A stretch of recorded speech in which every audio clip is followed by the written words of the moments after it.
Assalamualaikum warahmatullahi wabarakatuh. Kami dari kelompok 3 mata kuliah Bahasa Indonesia, jurusan Pendidikan Kesejahteraan Keluarga, Fakultas Teknik Universitas Negeri Makassar, akan mempresentasikan hasil kerja kelompok kami dengan judul Pembakuan Ejaan dan Istilah dalam Bahasa Indonesia.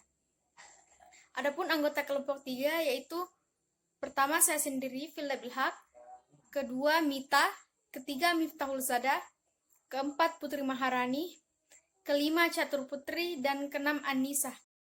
Jelaskan konsep pembakuan ejaan dan istilah bahasa Indonesia. Konsep baku adalah salah satu ragam bahasa Indonesia yang bentuk bahasanya telah dikodifikasi, diterima, dan difungsikan atau dipakai sebagai model oleh masyarakat Indonesia secara luas, terutama dalam dunia pendidikan. Bahasa baku disebut juga bahasa standar, adalah bahasa yang mempunyai nilai komunikatif yang tinggi, yang digunakan dalam kepentingan nasional, dalam situasi resmi atau dalam lingkungan resmi dan pergaulan sopan yang terkait oleh tulisan, ejaan baku, istilah atau kosakata, baku, tata bahasa, baku, serta lafal baku. Selanjutnya, ada beberapa hal yang perlu dipedomani untuk menetapkan bahasa baku atau standar. Pedoman itu meliputi hal sebagai berikut. Yang pertama, dasar keserasian. Bahasa yang digunakan dalam komunikasi resmi, baik tulis maupun lisan. Yang kedua, dasar keilmuan. Bahasa yang digunakan dalam tulisan ilmiah. Yang ketiga, dasar kesastraan. Bahasa yang digunakan dalam berbagai karya sastra. Setelah pembakuan selesai, untuk dapat dikatakan kosakata baku harus melalui 3 aspek. Ketiga aspek tersebut adalah yang pertama, dekodifikasi.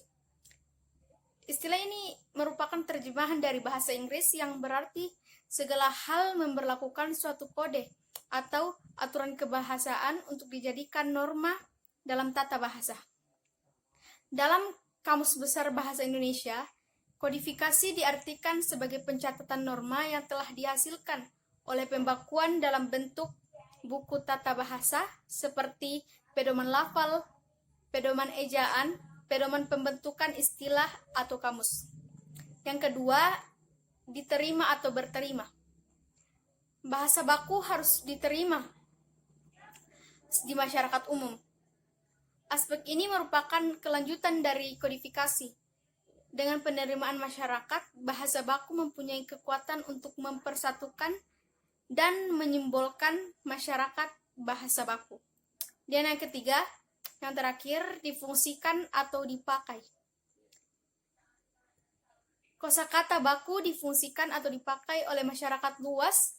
Hal ini dijadikan model atau acuan oleh masyarakat. Acuan ini menjadi ukuran yang disepakati secara umum tentang kode bahasa dan kode pemakaian bahasa di dalam situasi tertentu dan pemakaian bahasa tertentu. Yang selanjutnya adalah makna istilah. Istilah adalah satu kata atau frasa yang dipakai sebagai nama atau lambang dengan cermat mengungkapkan makna konsep, proses, keadaan, atau sifat yang khas dalam bidang ilmu pengetahuan, teknologi, dan juga seni. Pembentukan kata. Ada 2 cara pembentukan kata baik dari dalam maupun dari luar bahasa Indonesia. Dari dalam bahasa Indonesia terbentuk kosakata baru dengan dasar kata yang sudah ada. Sedangkan dari luar terbentuk kata baru melalui unsur serapan. Kesalahan pembentukan dan pemilihan kata yang sering kita temukan baik dalam bahasa lisan maupun tulisan yaitu 1. Penanggalan awalan meng, 2. Penanggalan awalan ber, 3. Peluluhan bunyi e, 4. Penyegauan kata dasar, 5. Bunyi s, k, p, dan t yang tidak luluh, 6. Awalan ke yang keliru pemakaian ir, padanan yang tidak sesuai, pemakaian kata depan di, ke, dari, bagi, pada, daripada, dan terhadap, penggunaan kesimpulan, keputusan, penalaran, dan pemukiman, penggunaan kata yang hemat, analogi, bentuk jamak dalam bahasa Indonesia. Sejarah perkembangan ejaan dan istilah bahasa Indonesia. Sejarah ejaan bahasa Indonesia diawali dengan ditetapkannya ejaan Van Ophuijsen pada tahun 1901. Ejaan ini menggunakan huruf Latin dan sistem ejaan bahasa Belanda yang diciptakan oleh Charles A. Van Ophuijsen. Ejaan Van Ophuijsen berlaku sampai dengan tahun 1947. Yang ejaan Republik atau ejaan Suwandi, yaitu pada tahun 1947 sampai 1956. Ejaan Republik ini berlaku sejak tanggal 17 Maret 1947. Pemerintah berkeinginan untuk menyempurnakan ejaan Van Ophuijsen. Adapun hal tersebut dibicarakan dalam Kongres Bahasa Indonesia. Pada Kongres Bahasa Indonesia 1 tahun 1938 di Solo. Pada kongres tersebut menghasilkan ketentuan ejaan yang baru yang disebut ejaan Republik atau ejaan Suwandi. Yang ketiga, ejaan pembaharuan pada tahun 1956 hingga 1961. Kongres Bahasa Indonesia kedua digelar pada tahun 1954 di Medan. Pada kongres ini digagas oleh Menteri Muhammad Yamin. Dalam Kongres Bahasa Indonesia II ini, peserta kongres membicarakan tentang perubahan sistem ejaan untuk menyempurnakan ejaan Suwandi. Yang keempat adalah ejaan Melindo pada tahun 1961 hingga 1967. Ejaan ini dikenal pada akhir tahun 1959 dalam Perjanjian Persahabatan Indonesia dan Malaysia. Pembaharuan ini dilakukan karena adanya beberapa kosakata yang menyulitkan penulisnya.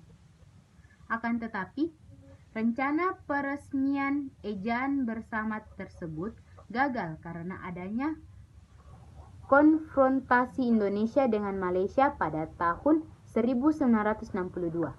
Yang kelima, ejaan baru atau Lembaga Bahasa dan Kesusastraan LBK pada tahun 1967 hingga 1972. Pada tahun 1967, Lembaga Bahasa dan Kesusastraan yang sekarang bernama Badan Pengembangan dan Pembinaan Bahasa mengeluarkan ejaan baru. Pembaharuan ejaan ini merupakan kelanjutan dari ejaan Melindo yang gagal diresmikan pada saat itu.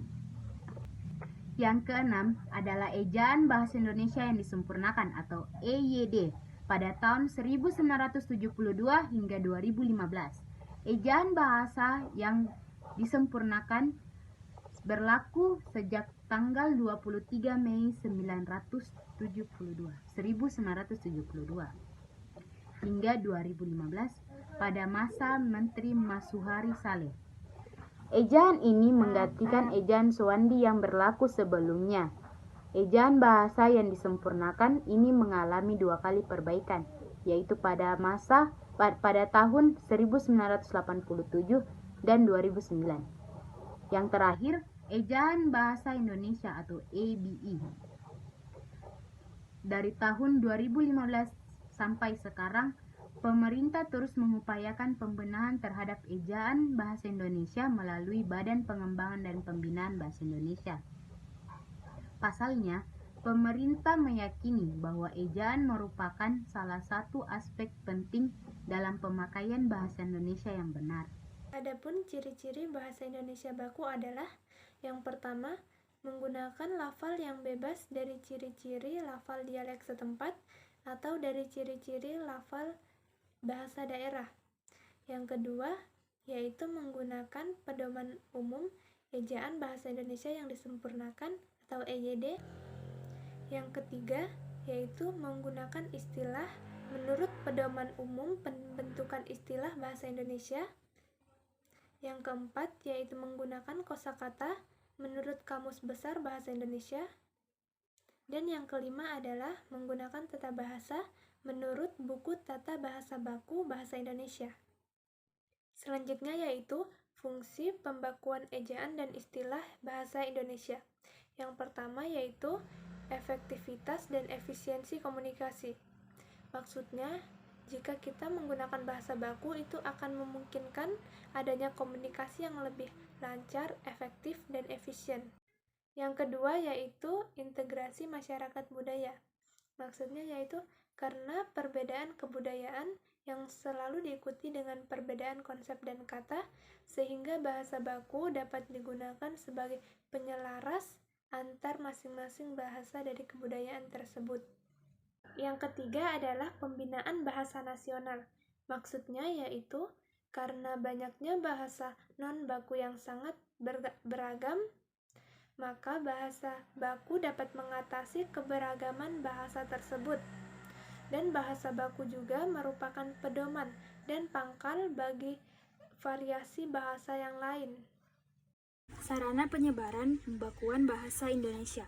Usaha pembakuan bahasa Indonesia sebagai salah satu usaha pembinaan dan pengembangan bahasa tidak akan berhasil tanpa adanya dukungan dari berbagai sarana, yaitu pertama pendidikan. Pendidikan sebagai suatu situasi formal bukan hanya membutuhkan penggunaan bahasa baku, tetapi juga merupakan tempat untuk menyebarluaskan pembangunan dan penyebaran bahasa baku. Yang kedua, industri buku. Industri buku juga sangat penting dalam penyebaran dan pengembangan bahasa baku, sebab melalui bukulah ragam bahasa baku dapat ditampilkan. Yang ketiga, perpustakaan. Adanya perpustakaan dengan jumlah buku yang tersedia cukup banyak akan mempercepat proses bahasa baku, tidak akan dilepaskan dari keberadaan perpustakaan. Yang keempat, administrasi negara. Kelangsungan eksistensi bahasa baku dapat terjamin dengan adanya administrasi negara yang rapi, tertib, dan teratur. Administrasi negara yang tidak teratur akan merusak kelangsungan eksistensi bahasa baku. Yang kelima, media massa. Tersedianya media massa, baik tulis maupun elektronik, akan menjamin tercapainya pembakuan bahasa dengan lebih luas. Yang keenam, tenaga. Pembakuan bahasa juga memerlukan tenaga-tenaga terlatih dan terdidik dalam bidang kebahasaan. Tiadanya atau kurangnya tenaga kebahasaan ini akan menyulitkan proses pembakuan bahasa. Yang ketujuh, penelitian. Tanpa adanya penelitian yang terus-menerus di bidang kebahasaan, usaha pembangunan dan pembakuan bahasa tidak akan mencapai kemajuan.